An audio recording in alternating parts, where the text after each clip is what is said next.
S Davangere south by election ಮತದಾನ ಮುಗಿದಿದೆ. May 4 counting. But ಇವತ್ತು ಎಕ್ಸಿಟ್ ಪೋಲ್ ಎಲ್ರಿಗೂ ಕುತೂಹಲ ದಾವಣಗೆರೆ ದಕ್ಷಿಣ ಏನು ಅಂತ. ಬಟ್ ದಾವಣಗೆರೆ ದಕ್ಷಿಣ ಓಟಿ ಮುಗಿದ್ಮೇಲೆ ಅದ್ರ ಹಣೆ ಬರ ಕೆಲವ್ರು ಗೊತ್ತಾಗಿದೆ. ಕಾಂಗ್ರೆಸ್ನ MLC ಜಬ್ಬಾರ್ ಮೇಲೆ ಕ್ರಮ ಕೈಗೊಂಡಾಗ, ನಸೀರ್ ಅಹಮದ್ ಮೇಲೆ ಕ್ರಮ ಕೈಗೊಂಡಾಗ್ಲೇ ಫಲಿತಾಂಶಕ್ಕೂ ಮುನ್ನವೇ ದಾವಣಗೆರೆ ಸೌತ್ ಅಲ್ಲಿ ಏನೋ ಆಗಿದೆ ಅನ್ನೋದು ಗೊತ್ತಾಗಿದೆ.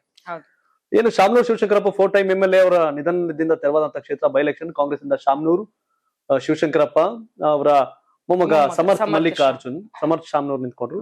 ಬಿಜೆಪಿಯಿಂದ ಶ್ರೀನಿವಾಸ್ ದಾಸ್ ಕರಿಯಪ್ಪ, ಅಫ್ಸರ್ ಕುಡ್ಲಿಪೇಟೆ SDPI, ಖಾದರ್ ಆದಿಲ್ ಬಾಷಾ ಇಂಡಿಪೆಂಡೆಂಟ್ ಮತ್ತು ಬೇರೆ ಬೇರೆ ಇಂಡಿಪೆಂಡೆಂಟ್ ಇದ್ರು. ಇದೆಲ್ಲ ಸ್ಪರ್ಧೆ ಮಾಡಿದ್ರು. ಯಾರು ನಿರೀಕ್ಷೆ ಮಾಡಿರ್ಲಿಲ್ಲ ಈ ಮಟ್ಟಿಗೆ ಆಗುತ್ತೆ ಅಂತ. ಫಾರ್ ದ ಫಸ್ಟ್ ಟೈಮ್ ಮುಸಲ್ಮಾನರು ಕಾಂಗ್ರೆಸ್ ವಿರುದ್ಧ ಜೋರಾಗಿ ಮಾತಾಡಿದ್ರು, ಓಟ್ ಹಾಕಲ್ಲ ಅಂತ. ಜಮೀರ್ ಅಹಮದ್ ಖಾನ್ SDPIಗೆ ಫಂಡ್ ಮಾಡಿದ್ರೆ 8 ಕೋಟಿ ಅಂತ ಆರೋಪಗಳು.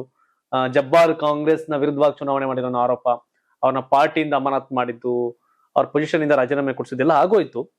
ಬಟ್ ದಾವಣಗೆರೆ ಸೌತ್ ಎಲ್ರಿಗೂ ಕುತೂಹಲ. ರಂಜಿತಾ ನಾನು ಕೂಡ ನಮ್ಮ ಟೀಮ್ 1 ತಿಂಗಳಲ್ಲಿ ಬಿಟ್ಬಿಟ್ಟಿತ್ತು. ನಾವು 4-5 ದಿನ ಅಲ್ಲಿ ಗ್ರೌಂಡ್ಗೆ ಹೋಗಿದ್ವಿ. ಈಗ ಬಿಜೆಪಿ ಏನು 65-70 ಸಾವಿರ ಓಟಿಗೆ ಬರ್ಬೋದು, 65-70 ಸಾವಿರ ಮತ ಪಡಿಬಹುದು. ಕಾಂಗ್ರೆಸ್ಗೆ ಶಾಮನೂರು 20-85 ಸಾವಿರ ಪಡ್ಕೊಂಡಿದ್ರು.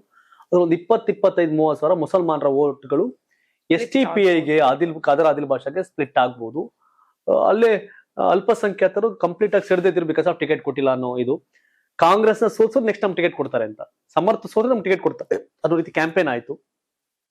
ಜಮೀರ್ ಅಹಮದ್ ಖಾನ್ ಕ್ಯಾಂಪೇನ್ ಬಂದ್ರು ಕೂಡ ಅದ್ರಲ್ಲಿ ಜಮೀರ್ ಅಹಮದ್ ಖಾನ್ ಸೋಲ್ಸಕ್ಕೆ ನಿಂತಿರೋ ಅನ್ನೋ ರೀತಿಯ ಸಲೀಂ ಅಹಮದ್ ಖಾನ್ ಮಾತುಗಳು, ರಿಜ್ವಾನ್ ಅರ್ಷದ್ ಮಾತುಗಳು ಎಲ್ಲೋ ಒಂದ್ ಕಡೆ ಸೋಲನ್ನ ಕಾಂಗ್ರೆಸ್ ಒಪ್ಕೊಂಡಿದೆ ಅಂತ ಕಾಣ್ತಿದೆ. ಬಟ್ ಅಲ್ಲಿ ಏನು ಅಂದ್ರೆ ಈಗಲೂ ಕಾಂಗ್ರೆಸ್ ನಾಯಕರು ಹೇಳೋದೇನು ಅಂದ್ರೆ ಮೊದಲೇ 20-30 ಸಾವಿರ ಅನ್ನೋರು ಲೀಡ್ ನ. ಈಗ ನಾವೊಂದ್ 5 ಸಾವಿರದಲ್ಲಿ ಕಾಂಗ್ರೆಸ್ ಗೆಲ್ಲತ್ತೆ ಅಂತ, ಕಾಂಗ್ರೆಸ್ 5 ಸಾವಿರದಲ್ಲಿ ಸಮರ್ಥ ಗೆಲ್ತಾರೆ ಅಂತ ಹೇಳ್ತಾರೆ. 5 ಸಾವಿರದಲ್ಲಿ ಇನ್ನಲ್ಲಿ ನಿಟುವಳ್ಳಿ ಕಾಂಗ್ರೆಸ್ ಕಾರ್ಪೊರೇಟರ್ ಗಣೇಶ್, ನಾವು ಅವ್ರಲ್ಲಿ ಬಹಳ ಸಲ ಸಿಕ್ಕಿದ್ವಿ. ಅಲ್ಲೆಲ್ಲ ಕಾಫಿ ಟೀ ಎಲ್ಲ ಕೊಡ್ಸಿ ಮಾತಾಡ್ಸಿದ್ರಪ್ಪ ನಮ್ಗಲ್ಲಿ. ಭಾಗ್ಯ ಭರತ್ ಕಾಲೋನಿಗೆ ಹೋದಾಗ ಅಲ್ಲಿ ನಾವೆಲ್ಲ ಇಂಟರ್ವ್ಯೂ ಮಾಡಿದ್ವಿ ಸಮರ್ಥನ. ಅವ್ರು 30 ಸಾವಿರದಲ್ಲೇ ಗೆಲ್ತೀವಿ. ನಾನು ಅದನ್ನ ಹೇಳಿದೆ, ನೀವ್ ಹೇಳ್ತಾರ ಹೇಳ್ತೀನಿ ನಾನು ಅಂತ ಹೇಳಿದೆ. 30 ಸಾವಿರದಲ್ಲೇ ಸಮರ್ಥ ಗೆಲ್ತಾರೆ ಅನ್ನೋದು ಈ ಕಾರ್ಪೊರೇಟರ್ ಗಣೇಶ್ ಅವರ ಮಾತು. ಹಾಗಾಗಿ ಅದನ್ನು ಕೂಡ ಹೇಳ್ತಾ ಇದ್ದೀನಿ. ಯಾಕಂದ್ರೆ ಬಿಕಾಸ್ ಆಫ್ ಯಾವ್ದೋ ಸಂಸ್ಥೆಗಳ ಸರ್ವೆ ಎಕ್ಸಿಟ್ ಪೋಲ್ ಅಲ್ಲ, ಇದು ಜನರ ಮತ್ತೆ ಕಾರ್ಯಕರ್ತರ ಅಭಿಪ್ರಾಯ ಅದು. ಅಂಡ್ ಇನ್ ಬಿಜೆಪಿ ನಾಯಕರು ಏನು ಅಂದ್ರೆ ಶ್ರೀನಿವಾಸ್ ದಾಸ್ ಕರಿಯಪ್ಪ 5 ಸಾವಿರ ಅಂತದಲ್ಲಿ ಗೆಲ್ತಾರೆ ಅಂತ. 5 ಸಾವಿರ ಶ್ರೀನಿವಾಸ್ ದಾಸ್ ಕರಿಯಪ್ಪ ಗೆಲ್ತಾರೆ ಅಂತ ಪ್ರತಿಯೊಬ್ಬ ಬಿಜೆಪಿ ನಾಯಕರು ಹೇಳ್ತಾರೆ. ಅಂಡ್ ಸಿದ್ದೇಶ್ವರು 10-20 ಸಾವಿರದಲ್ಲಿ ಗೆಲ್ತಾರೆ ಅಂತ ಹೇಳ್ತಾರೆ, XMP ಸಿದ್ದೇಶ್ವರ್. ಸೊ ಇದು ಕತೆ. ಕಾಂಗ್ರೆಸ್ ನಲ್ಲಿ ಶಾಮನೂರ್ ಫ್ಯಾಮಿಲಿಯಲ್ಲೇ ಮಲ್ಲಿಕಾರ್ಜುನ್ ಅವ್ರ ಬ್ರದರ್ಸ್ಗೆ ಅಲ್ಲ, ಅವ್ರ ಫ್ಯಾಮಿಲಿನಲ್ಲೇ ಸಮರ್ಥ ಗೆಲ್ಲೋದು ಇಷ್ಟ ಇಲ್ಲ. ಹೇಗೆ ಅದಂಗೆ ಏನ್ ಶಾಮನೂರ್ ಮಕ್ಕಳು ಅಂದ್ರೆ ಬರೀ ಮಲ್ಲಿಕಾರ್ಜುನ್ ಅವರ, ಸೊಸೆನ ಬರೀ ಪ್ರಭಾ ಅವರ, ಮೊಮ್ಮಗ ಅಂದ್ರೆ ಬರೀ ಸಮರ್ಥ ಅವರ, ನಾವಿಲ್ವಾ? ಇನ್ನು ಗಣೇಶ್ ಅಣ್ಣ ಅವರೇ, ಬಕ್ಕೇಶ್ ಅಣ್ಣ ಅವರೇ, ಇನ್ನು ಅವ್ರ ಮನೇಲಿ ಇನ್ನೂ ಅವರೇ ಅಲ್ಲಿ. ಅವ್ರ ಮಕ್ಕಳು ಮೊಮ್ಮಕ್ಕಳೆಲ್ಲ ಅವರೇ. ಅವರು ಶೆಟ್ರು ಫ್ಯಾಮಿಲಿಗೆ, ಬೊಮ್ಮಾಯಿ ಫ್ಯಾಮಿಲಿಗೆ ಹಿಂಗೆಲ್ಲ ರಿಲೇಶನ್ಶಿಪ್ ಇರೋರು ಅವರೆಲ್ಲರೂ.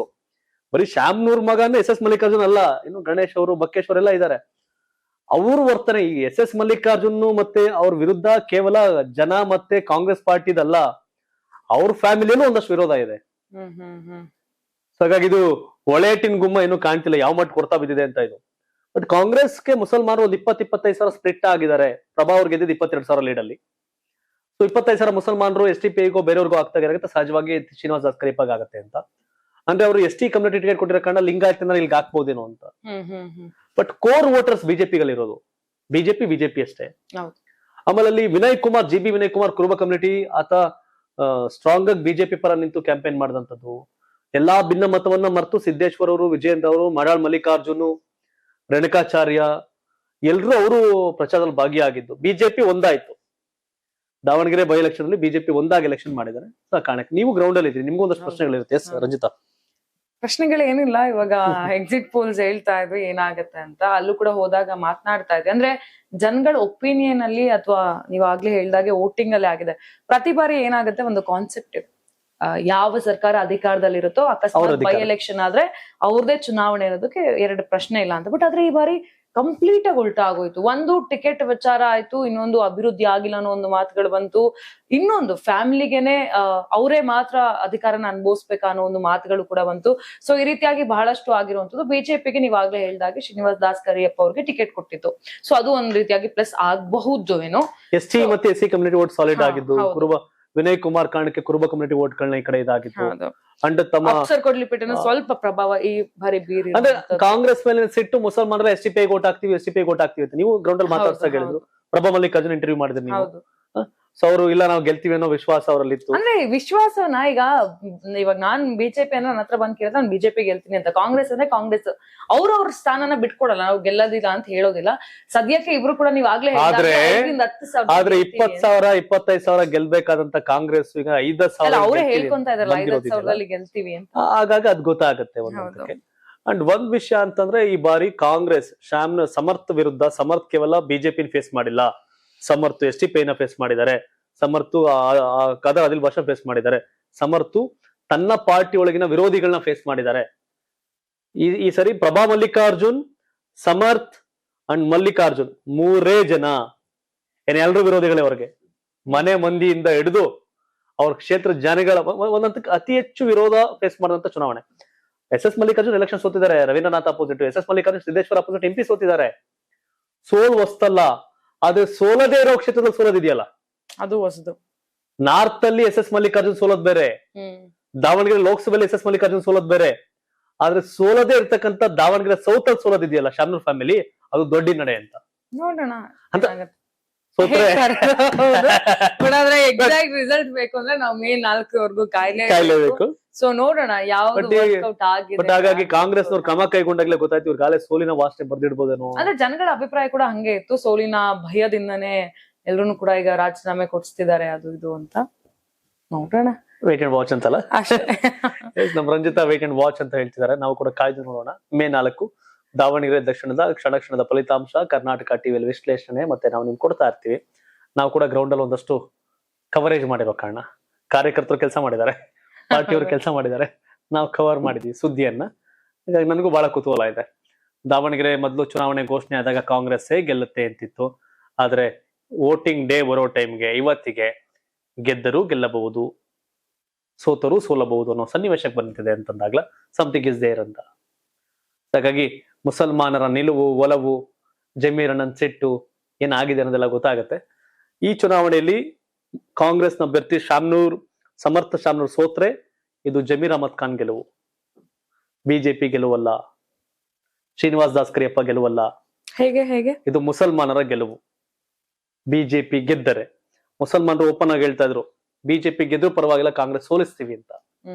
ಕಾಂಗ್ರೆಸ್ ಸೋಲಿಗೆ ಕಾರಣ ಬಿಜೆಪಿ ಅಲ್ಲ, ಕಾಂಗ್ರೆಸ್ ಸೋಲಿಗೆ ಕಾರಣ ಸೋತರೆ ಅದಕ್ಕೆ ಮುಸಲ್ಮಾನರು, ಬಿಜೆಪಿ ಗೆಲುವಿಗೆ ಕಾರಣ ಮುಸಲ್ಮಾನರು.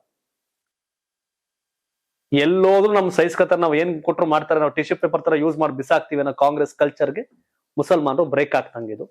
ನೋಡೋಣ ಏನಾಗುತ್ತೆ ಅಂತ. ಹೌದು, May 4 ನೋಡೋಣ. ಸೊ ನಿಮ್ಮ ಅಭಿಪ್ರಾಯ ಏನಿದೆ? ದಾವಣಗೆರೆ ಯಾರು ಗೆಲ್ಬಹುದು? ಸಮರ್ಥ ಶಾಮ್ನೂರ್ ಅವ್ರು ಗೆಲ್ತಾರ ಅಥವಾ ಶ್ರೀನಿವಾಸ್ ದಾಸ್ ಕರಿಯಪ್ಪನ ಅವ್ರು ಗೆಲ್ತಾರ? ಅವ್ರು ನಾನು ಗೆಲ್ತೀನಿ ಅಂತಾರೆ. ಅಫ್ಸರ್ ಕೊಡ್ಲಿಪೇಟೆ ಎಷ್ಟು ಓಟ್ ತಗೋತಾರೆ, ಕದರ್ ಆದಿಲ್ ಬಾಷಾ ಎಷ್ಟು ಓಟ್ ತಗೋತಾರೆ? ನಿಮ್ ಪ್ರಕಾರ ಅದೇನು? ಯಾಕೆ ನೀವು ನಿಮ್ ಕೇರಳ ಗೊತ್ತಿಲ್ಲ, ತಮಿಳ್ನಾಡು ಅಷ್ಟೇ, ವೆಸ್ಟ್ ಬೆಂಗಾಲ್ ಅಷ್ಟೇ, ಅಸ್ಸಾಂ ಅಷ್ಟೇ, ಬಟ್ ದಾವಣಗೆರೆ ಸೌತ್ ನಿಮ್ ಅನಲೈಸ್ ಏನು? ನಾನು ಬಹಳಷ್ಟು ಜನ ಕಾಂಗ್ರೆಸ್ ಸ್ಥಳೀಯ ಕಾರ್ಯಕರ್ತರ ಹತ್ರ ಮಾತಾಡಿದೆ. ಅವ್ರಿಗೆ ವಿರೋಧ ಕಾಂಗ್ರೆಸ್ ಬಗ್ಗೆ ಎಲ್ಲ, ಕ್ಯಾಂಡಿಡೇಟ್ ಬಗ್ಗೆ, ಆ ಒಂದು ಫ್ಯಾಮಿಲಿ ರಾಜಕಾರಣದ ಬಗ್ಗೆ. ಇನ್ ಇವರೇ ರಾಜಕಾರಣ ಮಾಡ್ಬೇಕಾ ಶಿವಣ್ಣ ಅಂತಾರೆ. ಸಮರ್ಥ್ ಅವರಪ್ಪ MLA ಮಂತ್ರಿ, ಸಮರ್ಥ್ ಅವ್ರ ತಾಯಿ MP, ಸಮರ್ಥ್ ಕ್ಯಾಂಡಿಡೇಟ್. ಇನ್ನು ಉಳಿದಿರೋ ಕ್ಯಾಂಡಿಡೇಟ್ಗಳು ಏನ್ ಮಾಡ್ಬೇಕು? ನಾವೆಲ್ಲ ನಾಯಕರುಗಳು ಏನ್ ಮಾಡ್ಬೇಕು? ಬರೀ ಇವ್ರು ಜಯನ್ ಕಂಡು ಓಡಾಡ್ಬೇಕ ಅಂತ. ಈಗ ಎಷ್ಟೇ ನಾವೆಲ್ಲ ಮಾತಾಡಿದ್ರು ಕೂಡ ಅಲ್ಲಿ ಜನ ನಿರ್ಧಾರ ಮಾಡಾಗಿದೆ, ಅದೆಲ್ಲ EVM ಸೇರಿದೆ, ಅದರ ಫಲಿತಾಂಶ May 4 ಬರುತ್ತೆ. ಈ ಸಂದೇಶ ಇಡೀ ದೇಶಕ್ಕೆ ಹೋಗುತ್ತೆ. ಮುಸಲ್ಮಾನರು ಅಂದ್ರೆ ಕಾಂಗ್ರೆಸ್ನ ವೋಟ್ ಬ್ಯಾಂಕ್ ಅಲ್ಲ ಅಂತ. ಕಾಂಗ್ರೆಸ್ ಸೋತ್ರೆ ಗೆದ್ರೆ ಇನ್ ಮುಸಲ್ಮಾನರು ಎಷ್ಟೇ ಬಡ್ಡಿದ್ರು ಅದೇನು ಆಗಲ್ಲ ಹಿಂಗೆ ಅಂತ ಒಂದು ಸಂದೇಶ ಕೂಡ ರವಾನೆ ಆಗುತ್ತೆ. ನೀವು ತಾವೇನ್ ಹೇಳ್ತೀರಿ ಕಾಮೆಂಟ್ ಮಾಡಿ. ಧನ್ಯವಾದ. ಇದು ಕರ್ನಾಟಕ ಟಿವಿ, ಕನ್ನಡಿಗರ ಧ್ವನಿ.